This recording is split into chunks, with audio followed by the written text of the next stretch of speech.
Hi, everybody. Welcome back to English 116, and this is for our class for Thursday, this very cold January 29th. And what I wanted to do was to finish up with the syllabus. As you know, I reviewed the syllabus and the course outline last class, and then give some introductory information about literature and film as we prepare to watch film and read literature. So, as you know, I skipped the sections on plagiarism and artificial intelligence on the syllabus. It used to be a fairly easy thing to talk about that plagiarism was using somebody else's language or ideas without acknowledging the source. And the consequences could be pretty significant. You could fail an assignment, you could even be expelled. And I always used to tell two stories. Notice I'm using the past tense here. And the first occurred to me early on in my career where I was reading a paper that sounded familiar. And this was pre internet, so I couldn't go to the internet to do some searches. And what I ended up finding, it didn't take long for me to realize, was that what I was reading sounded familiar is because it was basically passages taken from our class textbook, as if I wouldn't notice. And there were a few mechanical errors in there. I don't know if the person was just a sloppy plagiarist or perhaps they were trying to mislead me by inserting in a few errors. The better story actually did not happen to me, happened around the same time, pre internet, to a middle aged professor. That part's important. He's reading papers. Something sounds familiar. He can't go to the internet because it doesn't exist in the form that we know it today. And as he continues to contemplate, he realizes that what he was reading was something he himself had written as an undergraduate decades earlier. It was one of his old papers. I believe it had something to do with a fraternity that was recycling papers. So those were the two stories that I would offer to try to discourage plagiarism. As you know, we are in a brave new world, so to speak, in many ways, including with artificial intelligence. And yes, artificial intelligence has its place, and it certainly is already embedded, whether we like it or not, in a lot of society.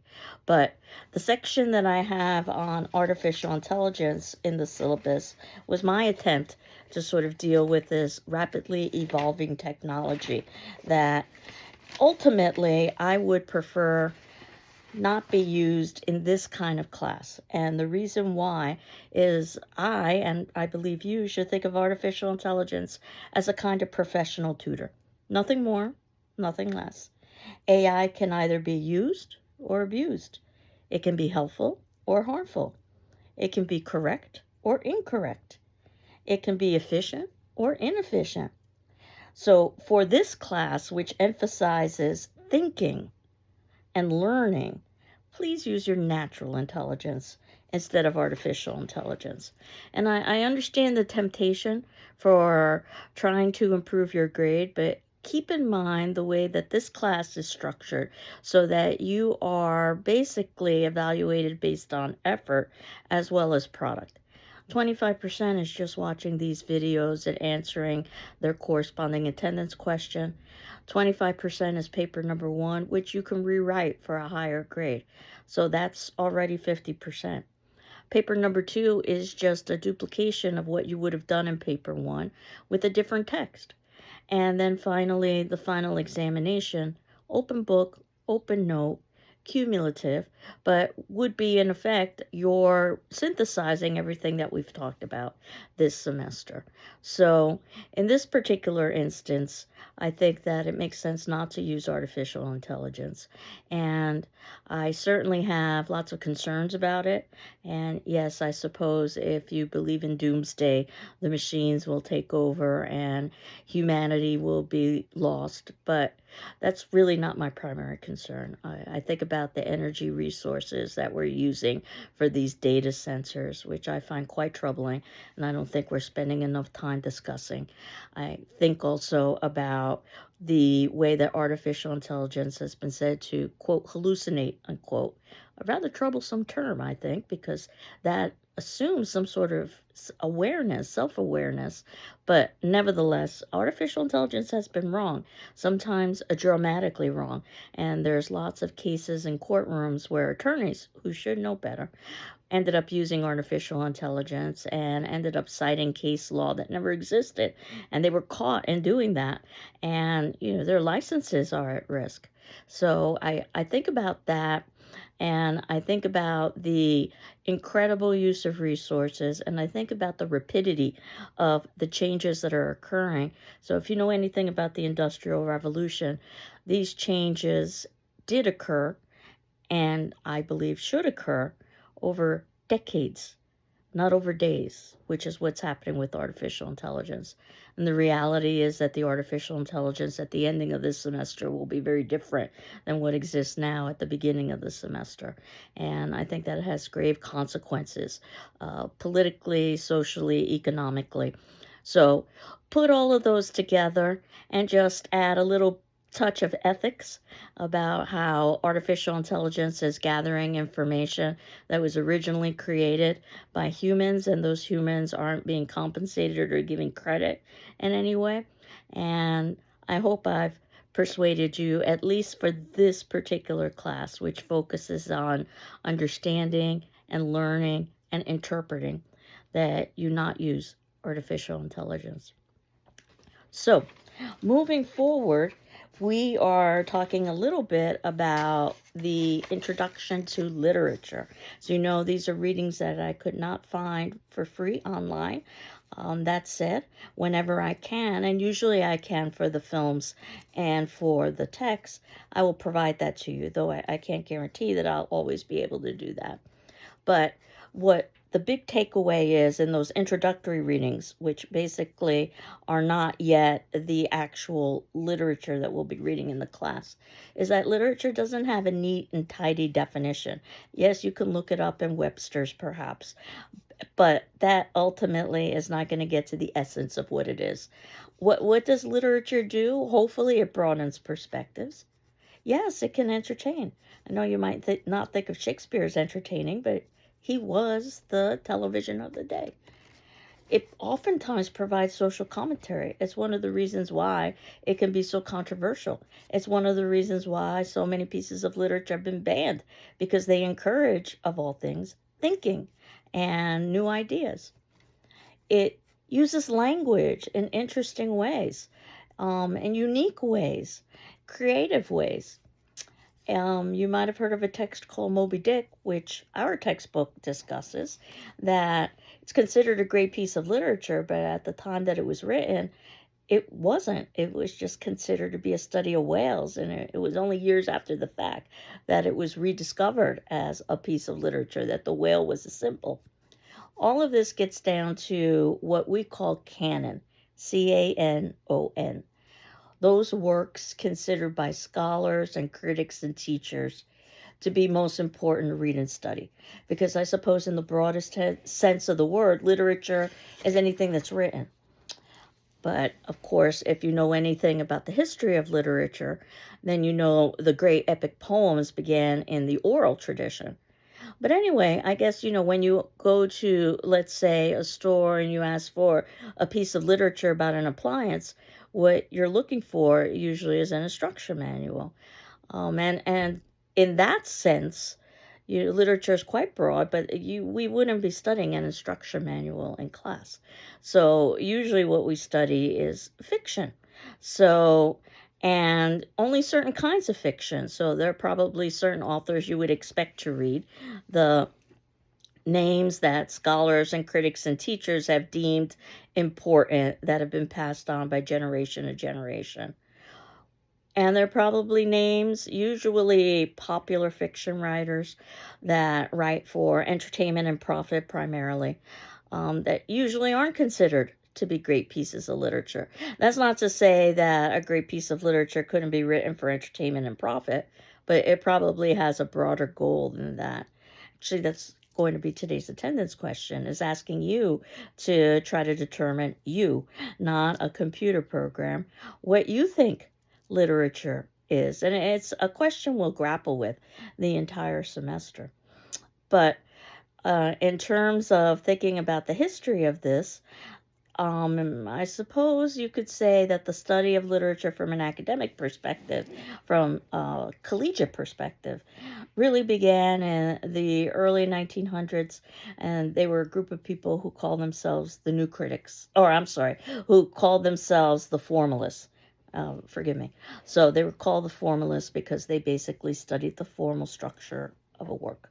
Things like imagery and symbolism, words that we still need to define, metaphor, the literary techniques that would go into storytelling. Usually you needed to have some sort of an academic background in order to be able to determine those things. And the individuals who would do this oftentimes were university professors, which is the difference between a university professor who focuses on research as opposed to a college professor who focuses on teaching, though, of course, the two overlap. Nevertheless, university professors, especially at that time, usually were from a rather small demographic. Usually they were male, and usually they were Caucasian, and usually they were heterosexual, and usually they were middle class or higher, and usually, and you can just fill in the blank. So oftentimes they chose pieces of literature that reflected their reality. And that led to a lot of controversy, especially when society began to question its structures in the 1950s and in the 1960s, thinking about, well, where are all of the voices that could be as good, maybe even better, than the voices that are considered great literature that have not been included? If nothing else, the one universal that just about everybody could agree about is that most of these authors that were considered canonical were dead. And there usually is a correlation with artistry and death, that an artist is more esteemed after they've died because now they can't produce new work. And students asked, and rightly so, where are the contemporary authors, as well as where are the authors that represent my reality and my voice? Especially if, and I'm in the notes below, where in the second section it says your brain on fiction. And it's a wonderful article that I encourage you to read from the New York Times, and you can click on the link and get to it. Basically, I'll summarize it for you, that science tried to investigate what happens when someone reads literature. And certainly one assumes that the regions in the brain associated with language would be activated because you're reading. But what study after study found, and these studies were global, was that in other areas of the brain were activated, the areas of the brain that would correspond to the content of what you were reading. So there's example after example from different studies across the globe where individuals would read words, for instance, words associated with scent, like coffee, and the area of the brain associated with scent would be activated, or the area of the brain with touch would be activated if someone was reading about someone throwing something or catching something. And it just went on and on, that all of these sensory areas of the brain were activated when you were reading about a particular thing. And that means that the brain didn't make much of a distinction between reading about a situation and actually living it. And what that means is that reading is probably the closest simulation that we can get to actually having an experience or understanding somebody else's perspective. So think about the power of literature, that certainly we have our own worldview, and it's certainly impossible, let's say, to understand the worldview of individuals from the past because we didn't live in the 1800s, let's say.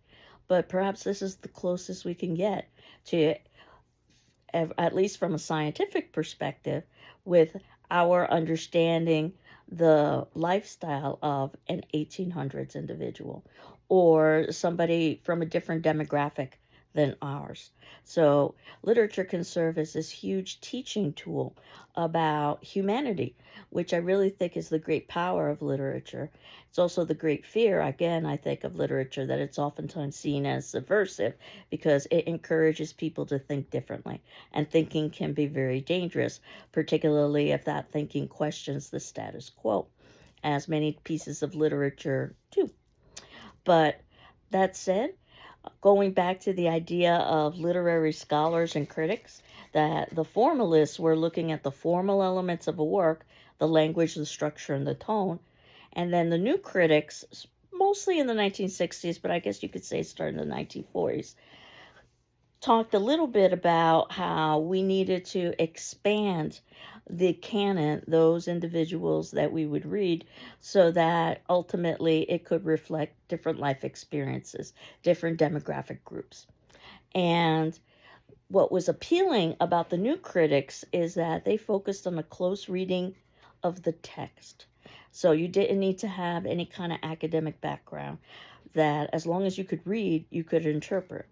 Now, certainly a 7-year old is going to interpret an Emily Dickinson poem differently than, let's say, a 27-year-old. I hope the 27-year-old's analysis is more sophisticated. But the theory is that anybody can engage in this. You don't need to know terminology such as language or structure or tone. You don't need to know literary terms like irony, paradox, or symbolism, though they can certainly be helpful. But just dive right in. And it's usually what school systems embraced, because ultimately that meant that literature could be studied by a whole range of students at a whole range of levels. So then, and I think it had something to do with the job market at the time, because the job market was getting rather difficult. So one needed to stand out in terms of their mode of analysis. So these new critics began branching off into specialties, almost like law and medicine. You could be a generalist, which I suppose is what a formalist or a new critic is, and then you could decide to focus on something.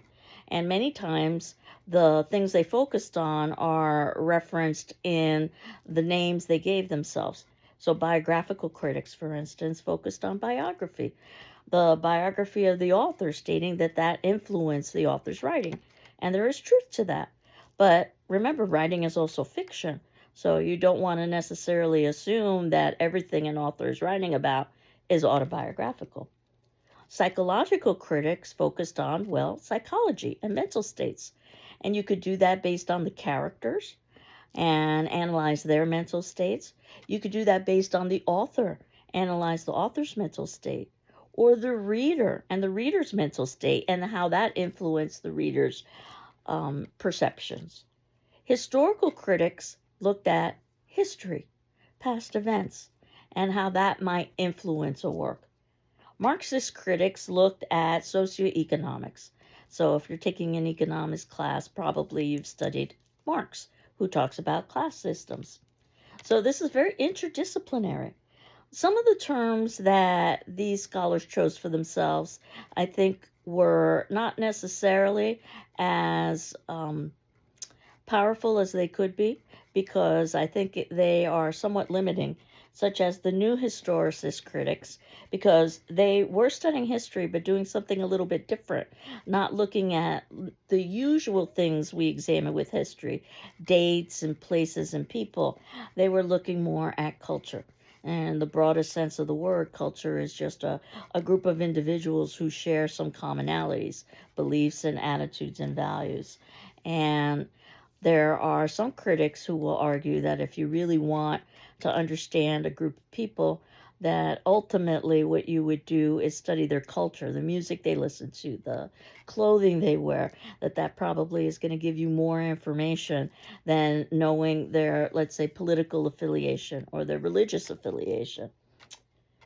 Gender critics study just that, gender. They could focus on the feminine, they could focus on the masculine, they could focus on the non binary. Mythological critics looked at these myths, these universal stories that basically are seen from culture to culture. Reader response critics, this was a fascinating response, I think, to the idea that somehow the author was implanting meaning in the text and we needed to decipher it. Because reader response critics would argue it was the reader who determined the meaning. And please don't mishear this and think that whatever it is you read, if you decide it means something, no matter how outlandish or ridiculous, it must be valid. But if you as a reader could find evidence in the text in order to support a particular position, and so that it would be possible, not even probable, then you probably would be interested in reader response critics that focused on the reader and not necessarily the author of the content. Deconstructionist critics, even more interesting in some respects. It comes from a philosophical ideology of deconstruction, to take something apart. And certainly in literary analysis, we take things apart. But the idea behind deconstruction is that if you take something apart, you will find contradiction. Contradiction continually exists. And ultimately, what that contradiction does is it negates all meaning. Basically, the text collapses upon itself. So it was a very popular theory in the 1980s and the 1990s. Less so now as people began to question the idea that deconstruction itself, its ideology, assumed meaning, that there was no meaning. Now, the founder of deconstruction, Jacques Derrida, argued that that was merely more proof of his theory that there is no meaning. But after people began realizing that and thinking that perhaps they were being conned a little bit, they are probably less likely to follow the deconstructionist mode of criticism. So this was part of the textbook readings that I had assigned in our newest edition. You can find them in older editions. Page numbers might be different. But again, keep in mind, this is all introductory. So we're getting ready for reading literature and watching film. In terms of reading fiction, the textbook gives some suggestions. Careful, deliberate reading. In other words, rereading. And students will oftentimes ask me, why do I have to reread this? Why can't I just read it once and understand it? And the idea is that if a piece of literature is complex enough, it requires rereading. And I suggest three. The first reading for plot, what's happening? The second reading for analysis, why are those things happening? And the third reading, finally, for refreshing your memory before you're going to talk about it or write about it. And I know that that's an ideal world. In a world of reality, we don't oftentimes have the time to reread. But certainly, the more you reread, the more detail and nuance you're going to find. The same for watching a film, that ideally, I suggest watching a film 3 times. The first for plot, what's happening? The second for analysis, why is that happening? And the third to refresh your memory. You could watch it 30 times, 300 times. Obviously, each time you do so, you're able to bring more nuance and analysis. The textbook gives you an example of how one could go about when they're reading and take notes. It's known as annotating. Highly recommended when you're reading. That next to the questions that, or next to the words that you might, or the plot that you might have questions about, you actually jot down that question in your text. Notice that many hard copy textbooks have large margins, white space around it, that's made just for note taking. Electronically, you can take notes as well, but definitely you want to take notes. And everybody, I think, takes notes differently as long as they're useful for you. Sometimes people will take that a step further and journal, that they're taking notes, but they're not writing notes within the text. They're writing it in a separate document. And if you know anything about journaling, people oftentimes do that about their personal life. You don't worry about grammar or mechanics, you just write. You could do the same thing with what you're studying, and it doesn't have to be just literature. It could be chemistry, for instance. So the textbook gives you examples of ways to do all of those, but those are all just examples. Note that in many of the texts that we are going to be reading, there are questions at the end. Those questions can guide your reading and interpretation as well. Sometimes students will tell me that they like to read the questions first and then read the text because that gives them a hint as to what would be coming up that could be important. Or you could do it the opposite way because you don't want spoilers. You read the text first, and then afterwards, what you do is you read the questions. And some of those questions will be questions that we ourselves will discuss in class. And in terms of reading film, because you can read a film just as well as reading a text, I had a handout for you about that, which is included in our syllabus and other documents.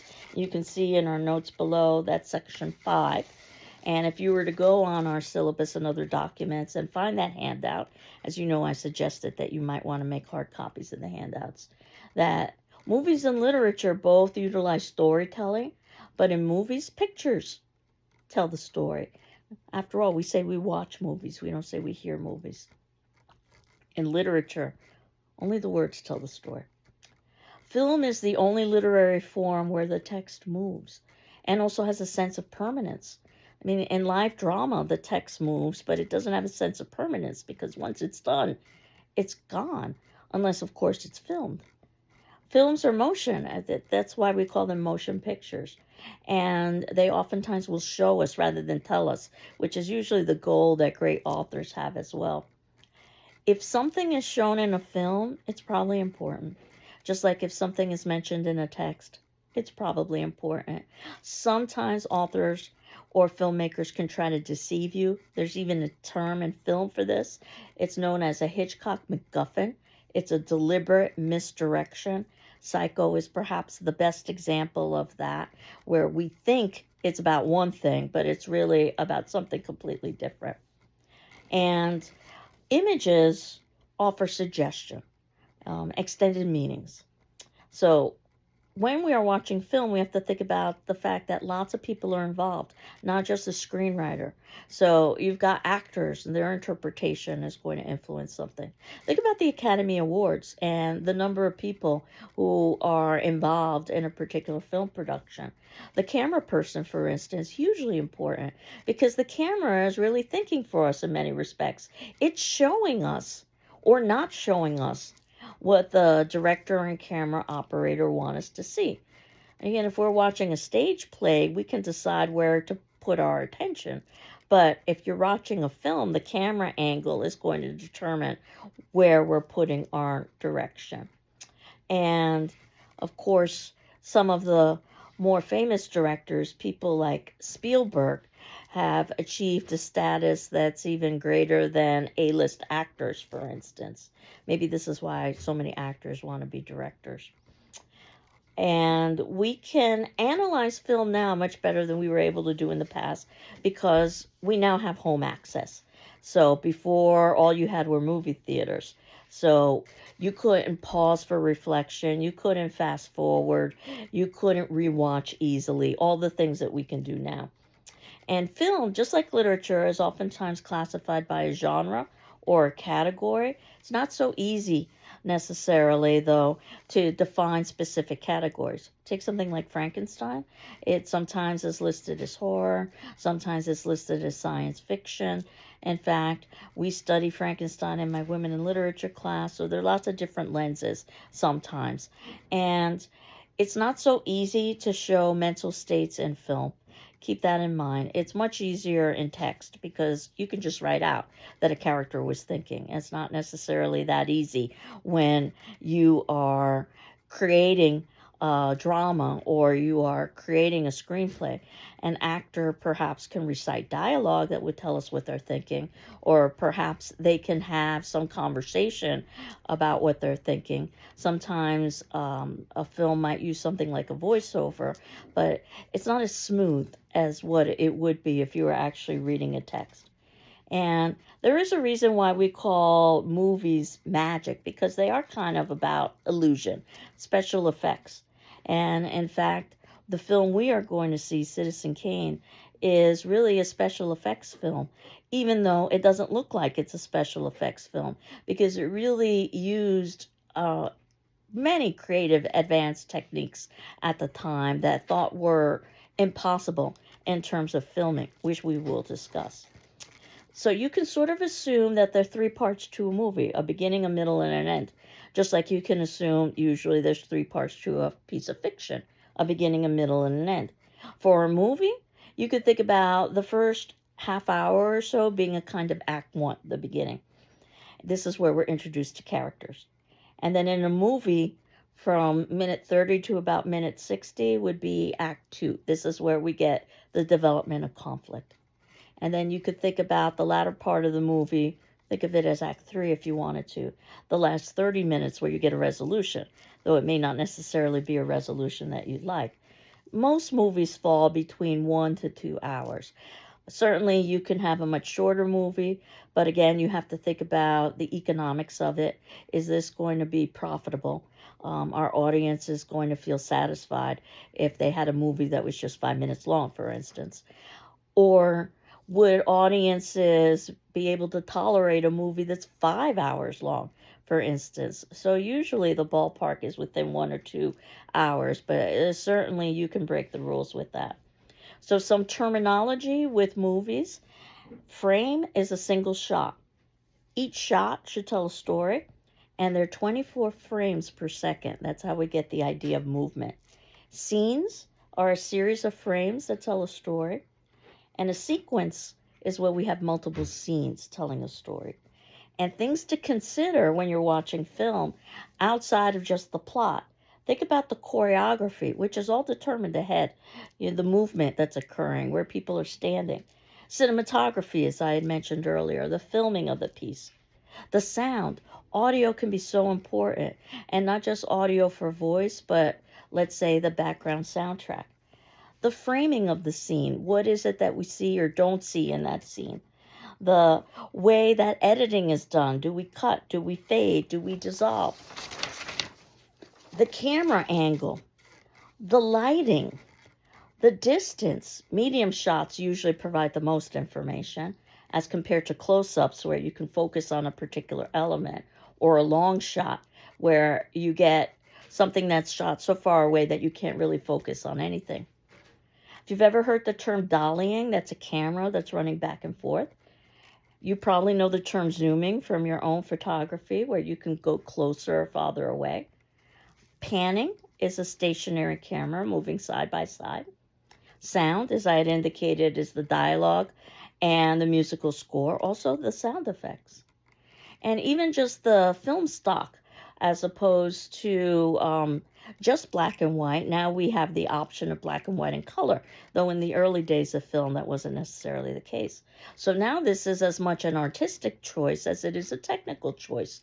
Black and white, when directors use that now, usually it suggests something like distance or nostalgia, or sets a mood or tone. But of course, in the early days of film, color wasn't a possibility. So everything was in black and white. And black and white film lends itself very nicely to the use of shadow. So lighting is particularly important. So that gives you an overview of some of the elements to consider, because next class what we're going to talk about is some terminology in terms of the actual literature itself. We are going to talk about writing about literature, writing about fiction, and writing about film.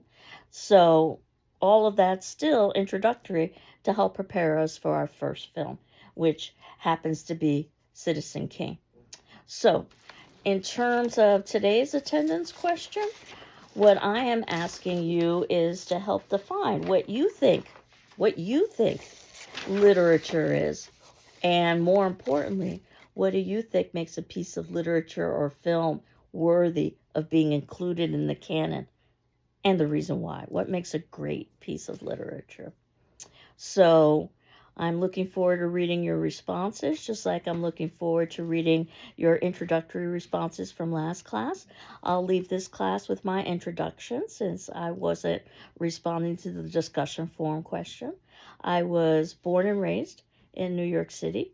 I attended college in upstate New York, the University of Rochester, and they promoted themselves as an institution where students could experience real winters. And oh boy, did we have real winters. And we haven't had a real winter in Massachusetts in a while, but I think we're having one now. And I majored in English and I minored in psychology because I, at the time, was certain I was going to go to law school and become an attorney. I took a Shakespeare class that really was transformative, and I realized that I didn't want to be an attorney. I wanted to focus on literary analysis instead.